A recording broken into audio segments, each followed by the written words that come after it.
Your Honor, the defense calls George Higginbotham. Were you once employed by the U.S. Department of Justice? Yes, I was. And when was that? I was employed from August of 2016 through August of 2018. And why was your employment ended in August of 2018? I was terminated because of my involvement in a conspiracy having to do with an influence scheme with a number of other co-defendants. Aside from discussing travel arrangements, have you ever spoken with any of the lawyers on Mr. Gua's defense team prior to your testimony? No, all communications were through my own counsel. Now, Mr. Higginbotham, have you ever pleaded guilty to a crime? Yes, I have. And what crime did you plead guilty to? Conspiracy to make a false statement or false statements to a bank, 1 count. And when did you plead guilty to that conspiracy count? November of 2018. Were you working as a lawyer for the DOJ at the time of your conduct that resulted in the guilty plea? Yes, I was. And sir, with whom did you conspire? Praz Michel as well as Elliot Brody. And I believe Nikki Lump Davis were the co-conspirators as well as Joe Lowe. And who is Elliot Brody? Elliot Brody was an influential figure in the Republican Party. And who was Mr. Praz Michel? Praz Michel was my client at the time. He was an entertainer, rapper, musician. And I met him through my work in the music industry. And who is Joe Lowe? Joe Lowe is a financier who has been implicated in the 1MDB embezzlement scheme that took place earlier, a number of years ago.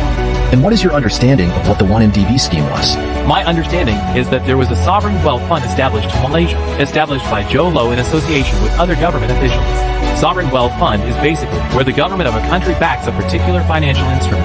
It's my understanding that, or allegedly Joe Lowe was the mastermind behind embezzling billions of dollars from that sovereign wealth fund that is named 1MDB. At the time of the conspiracy, to your knowledge, was Mr. Lowe the subject of an asset forfeiture claim that was brought by the Department of Justice? Yes, he was. And those asset forfeiture claims related to Mr. Lowe's role in the 1MDB scandal? Yes, it was. Did you ever meet Joe Lowe? I did meet Mr. Joe Lowe in Macau, somewhere around the time frame of September of 2017. When did you join the conspiracy to which you've pleaded guilty, approximately month and year? I was first approached about Mr. Michel assisting Joe Lowe. I would say the first 2 or 3 months of 2017. And how did you become involved in the conspiracy? During that first few months of 2017? My relationship with Mr. Michel went back a number of years, probably to early 2002, 2003, and I have represented him on a number of matters. He approached me and asked me whether or not I knew someone that might be able to assist in a matter that was in front of DOJ. And then, I came to find out that it was the Joe Lowe forfeiture matter.